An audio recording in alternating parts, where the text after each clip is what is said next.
হ্যাঁ বন্ধুরা, সিস্টেম কতটা নিচে নামলে এইরকম সিচুয়েশনও দেখতে হয়।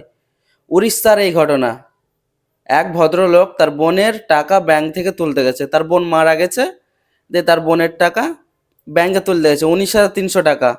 ব্যাংকে টাকা দেয়নি, প্রমাণ চেয়েছে। তার বোনের যে টাকা, প্রমাণ চেয়েছে কি তার বোন কোথায়। সে কবর থেকে তুলে নিয়ে তার বোনের কঙ্কাল ব্যাংকে নিয়ে গেছে।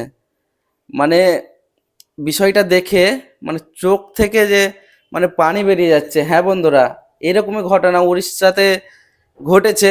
তোমরা দেখেছো সোশ্যাল মিডিয়াতে বেশ কিছুদিন থেকে খুব ভাইরাল হচ্ছে ভিডিওটা। তো আমাদের সিস্টেম কতটা ফেল, এবং যে আমাদের পলিটিশিয়ান বলো বা রাজনৈতিক নেতারা বলো, সিস্টেমটাকে কতটা বাজেভাবে ইউজ করে। তারা তো একটা উঁচু পর্যায়ে গেছে, কিন্তু সাধারণ মানুষকে পুরো শেষ করে দিয়েছে। হ্যাঁ বন্ধুরা, সেই সিস্টেম ফেলের জন্যই আজকে গরিব এক লোক কবর থেকে তার বোনের লাশ তুলে নিয়ে যেতে হচ্ছে মাত্র 19,000 টাকার জন্য। এর থেকে লজ্জার আর কি আছে? এটাই আমাদের ভারতবর্ষ। হ্যাঁ বন্ধুরা, ভারতবর্ষ জন্ম নেওয়াই মনে হচ্ছে কি একদিক থেকে আমাদের ভুল হয়ে গেছে।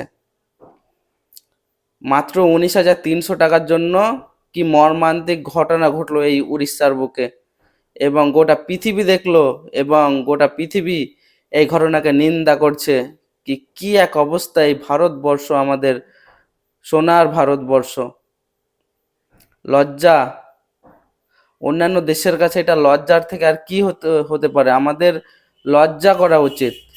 অন্যান্য দেশেরা আমাদেরকে এই বিষয় নিয়ে নিন্দা করছে, ঠাট্টা করছে, এবং আমরা এর কিছুই প্রতিবাদ করছি না।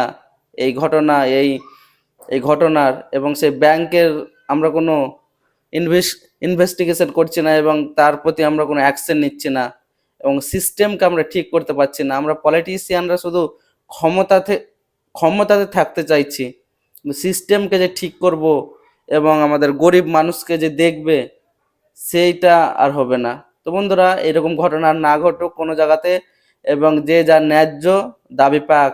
গরিব মানুষ, 19,300 টাকা একটা বিশাল ব্যাপার। তার টাকার জন্য সে অবশেষে কঙ্কাল নিয়ে গেল কবর থেকে তুলে। এর থেকে আর মর্মান্তিক আর দুঃখের ঘটনার কি হতে পারে বন্ধুরা? তো বন্ধুরা, ভিডিওটা এই পর্যন্তই। ভালো লাগলে একটা লাইক এবং একটা সাবস্ক্রাইব করে দিও চ্যানেলটাকে।